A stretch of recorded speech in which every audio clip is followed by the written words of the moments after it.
24, perform the following calculations. And then we have letter B. It says, what will be the concentration of Ag plus when enough KBr has been added to make the Br minus concentration equal to 0.050 molarity? Okay, so there's a couple of things that we pulled from the last question.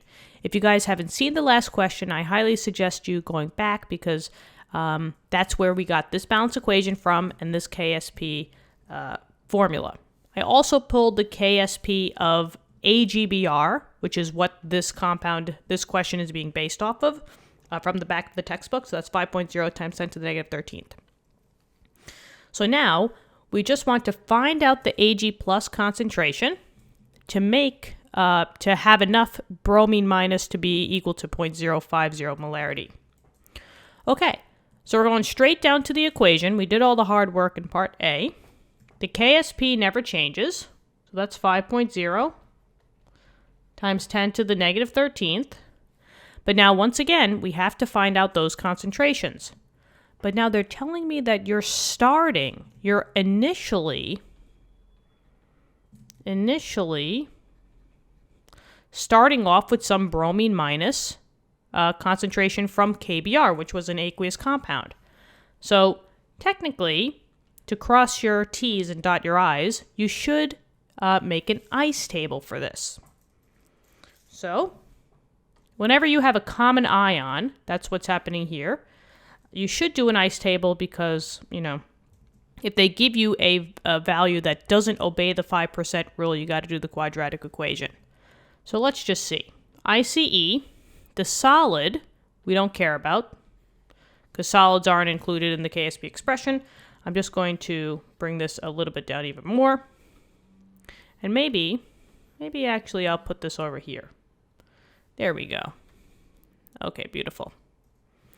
Now they're telling us that we're starting off with the 0.050 molarity for the bromine minus, but we didn't start off with any Ag, so I'm going to label that a 0. The change, C, that's the plus X. So you just plus it in terms of how many you have in your coefficient. So this would be technically plus 1x, but that's the same as just plus x. And then for here, this would be plus x. 0 plus x is x at equilibrium, and this would be 0.050 plus x. And these are your two values. And maybe I'll put that in a different color. That are going to go into your KSP.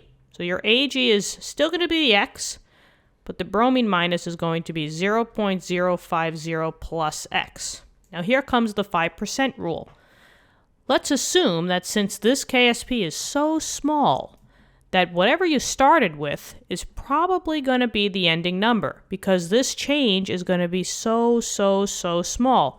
It's probably going to be like that, in which you don't even notice it. So let's see if we could get away with it. So let's see, I'm going to say 5.0 times 10 to the negative 13th equals, we have x times the 0.050. Solve for x. In this case, we're just going to divide by that number, 0.050. We're going to get an x value. So let's see, 5 times 10 to the negative 13th divided by 0.05. I get 1, and I guess we'll say 1.0 times 10 to the negative 11th molarity. But before we put that unit on there, let's just make sure that this passes the 5% rule. And the 5% rule is whatever the answer that you get, you're going to divide it by your initial. So it's kind of like part over whole times 100 and times it by 100.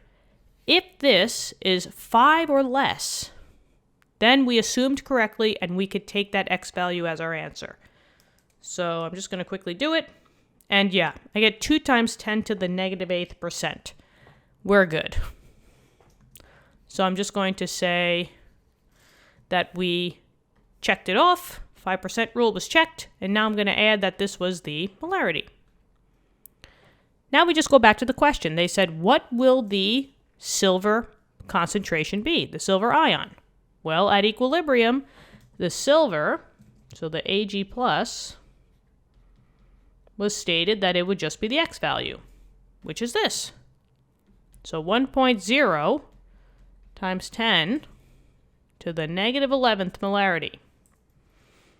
And there you go. That's the answer. So very little of the Ag plus is going to precipitate from this compound because you had such a high amount of the bromine already in the solution. Okay. Thank you so much for tuning in. There's one more part, so stick with the playlist, and I'll see you in a little bit for part C. Okay. Talk to you then. Bye-bye.